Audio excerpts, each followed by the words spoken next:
This video explains to you all the features and areas of the starting page.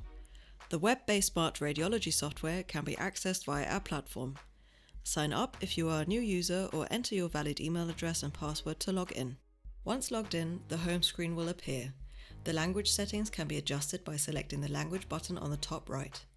Currently, the home screen can be displayed in German and English. Profile settings can be adjusted by clicking on the email address in the white framed box on the top right. Here, you can add useful profile information to enhance your workflow, such as preferred font size and style for the export of your report text in your RIS or HIS. You have several options on how to select the template you wish to use. The search bar enables you to find report templates dependent on modality, anatomical region, and clinical information. Furthermore, you can filter the templates according to body region using the anatomical model located to the right. Alternatively, you can filter using a free text filter by entering, for example, MRI prostate.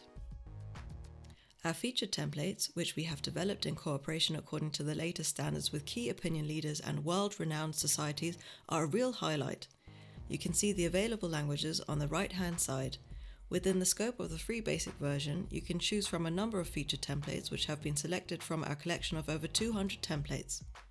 Furthermore, you can opt between modules and templates by clicking on this orange coloured bar. Templates are complete reports and modules are complementary elements that can be added if specific issues need to be addressed, for example to report on a solitary pulmonary nodule.